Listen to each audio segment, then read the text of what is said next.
ঠাকুরগাঁওয়ে আমন ধান ঘরে তোলার সাথে সাথে চলছে আলু চাষের প্রস্তুতি। এবছর আলুর ভালো চাহিদা থাকায় মাঠগুলোতে শুরু হয়েছে কর্মব্যস্ততা। তবে সারের কৃত্রিম সংকট ও দাম বৃদ্ধিতে আলু চাষিরা পড়েছেন বিপাকে। বিস্তারিত ডেস্ক রিপোর্টে। প্রতি বছর আমন তোলার পর ঠাকুরগাঁওয়ে আলু, ভুট্টা ও মরিচ সহ বিভিন্ন ফসল চাষে ব্যস্ত হয়ে পড়ে চাষিরা। এবছর বাজারে চাহিদা থাকায় বেশিরভাগ চাষিরা ঝুঁকেছে আলু চাষের দিকে।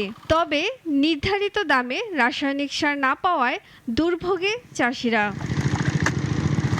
জেলার বিভিন্ন জমি ঘুরে দেখা গেছে মাঠে মাঠে আলু চাষের জন্য কৃষকেরা জমি প্রস্তুত শুরু করেছে।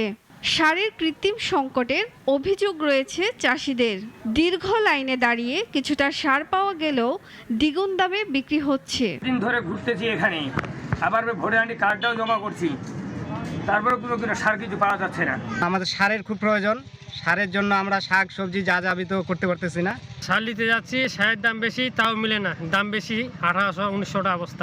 চাহিদার তুলনায় সরবরাহ কম থাকায় কিছুটা সংকট তৈরি হয়েছে বলে জানান সারের ডিলাররা। যদি বরাদ্দটা বাড়ায় দেওয়া হয়, যেমন আমরা ইউরিয়ার বরাদ্দটা পাচ্ছি, এরকম যদি আমরা টিএসপি এমওপি বরাদ্দটা পাই, তাহলে কৃষকের কোনো চাহিদা থাকবে না। এদিকে কোনো অনিয়ম পরিলক্ষিত হলে ব্যবস্থা নেওয়ার আশ্বাস জেলা প্রশাসকের।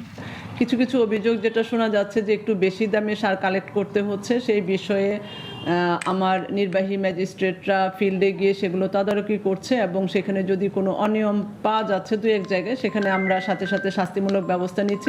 শুধু আশ্বাস নয়, চলতি বছর আলু উৎপাদনের লক্ষ্যমাত্রা পূরণে কৃত্রিম সংকট দূর করে প্রয়োজনীয় সার সরবরাহে প্রয়োজন প্রশাসনের তৎপরতা। সুলতানা মরিয়ম, নাগরিক। 250-টিরও বেশি ডিজাইন অপশন নিয়ে ওয়ালটন স্মার্ট ফ্রিজ, বোঝে আপনার প্রয়োজন।